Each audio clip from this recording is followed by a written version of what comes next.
ఈ రాష్ట్రంలో ఉండే మహిళలు, చిన్న పిల్లలు తల్లి గర్భంలో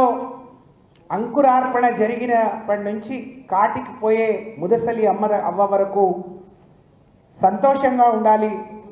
అని అనేక పథకాలు రచించి అమలు చేసిన నాయకుడు కేసీఆర్ గారు. ఒక తల్లి గర్భవతిగా ఉంటే నా బిడ్డ ఏం తింటుందో, మరి ఎలా ఉందో అని చెప్పి ఒక తండ్రి మనసుతో ఆలోచించినట్టు కడుపు నిండా అన్నం పెట్టడం కానీ, తను ఎక్కడో మరి ఒకప్పుడు తండాల్లో గూడాల్లో నాటు వైద్యులు లేకపోతే మంత్రసానుల చేతిలో మరి ప్రసవాలు జరిగి చనిపోయే కాడి నుంచి వాళ్ళు హాస్పిటల్ వైపు పోయే విధంగా కేసీఆర్ కిట్ని తీసుకొచ్చి ఒకప్పుడు 33% ఉన్న ప్రసవాలను 75% తీసుకొచ్చి కేసీఆర్ కిట్ ఇస్తూనే వాళ్లకు అనేక రకాలుగా ఉన్న అంగన్వాడీ లేకపోతే ఆశా వర్కర్ల ద్వారా వాళ్లకు ఎలా ఉండడం ద్వారా వాళ్ళు ఆరోగ్యంగా ఉంటారో చెప్పడానికి ప్రయత్నం చేశారు.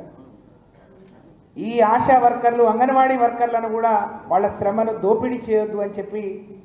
ఎన్నడూ లేని విధంగా తెలంగాణ రాకముందు ఇక్కడ అంగన్వాడీల జీతాలు 4,000 ఉంటే 13,800కి తీసుకెళ్ళి వాళ్ళతో 30% పిఆర్సీని కూడా వాళ్ళకి ఇవ్వటం. అంటే ఏ ఒక్కరి శ్రమను దోచుకోలేదు, అందరినీ గౌరవించుకోవడం. ఒకప్పుడు 200 రూపాయలు ఉండే పెన్షన్ ఒక అవ్వకి ఇస్తే, లేకో వితంతువుకి ఇస్తే, బీడీ కార్మికులకు, ఒంటరి మహిళలకు కూడా ఇచ్చి వాళ్ళు గొప్పగా గౌరవంగా బతకాలని 2,000 రూపాయలు వాళ్ళకి పెన్షన్ వచ్చే విధంగా. మరి ఆడపిల్లలు అని అంటే గుండెల మీద కుంపటి అని అనుకునే స్థాయి నుంచి ఒక కళ్యాణ లక్ష్మి ద్వారా వాళ్ళకు 1,116 ఇలా చెప్పుకుంటూ పోతే అనేక కార్యక్రమాలు ఇచ్చి ఆదరించిన ఆడపిల్లల్ని, ఆడవాళ్లను గొప్పగా గౌరవించుకున్న నాయకుడు కేసీఆర్ గారు. అన్నట్టు నిజంగా ఇవాళ మన సంస్కృతిని, సాంప్రదాయాల్ని కాపాడుతూనే, ఇది భావితరాలకు అందిస్తూనే,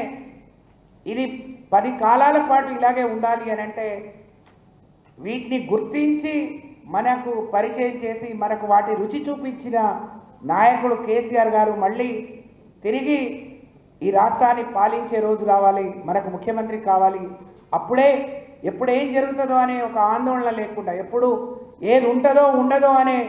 ఒక